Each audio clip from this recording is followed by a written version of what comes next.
kita kasih clue. Nah nanti pada waktunya di Mahkamah Konstitusi, di panitia angket, bukti itu dibeberkan. Tapi kalau Anda penasaran sedikit-sedikit misalnya, ya baca aja majalah Tempo ya kan. Kemudian nonton saja Bocor Alus dan kemudian juga nonton saja Dirty Vote.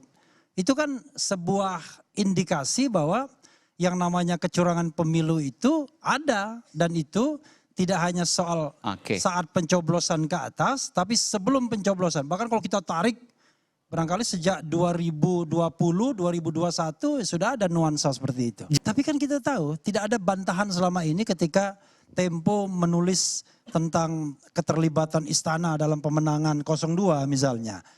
Tidak dibantah sekarang terakhir ini soal mobilisasi bansos dan lain sebagainya. Tidak dibantah tugas menteri-menteri untuk mengglorifikasi 02. Kan tidak dibantah.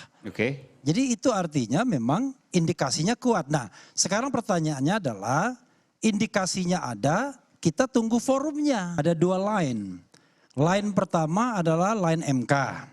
Line kedua adalah line hak angket. Kita bicara hak angket misalnya. Hak angket itu punya daya paksa.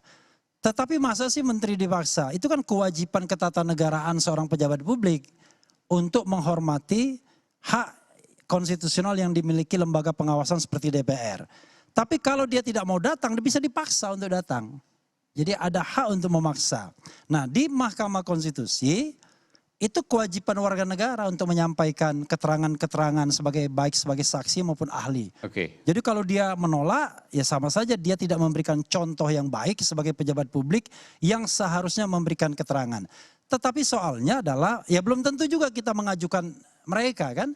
Jadi kalau kita bicara saksi dan ahli, itu bisa diajukan oleh pemohon, bisa diajukan oleh pihak terkait, bisa diajukan KPU, bahkan Bawaslu juga bisa mengajukan saksi dan ahli, plus Mahkamah Konstitusi sendiri bisa berinisiatif memanggil saksi dan ahli yang mereka perkirakan akan membantu membuat terang masalah ini.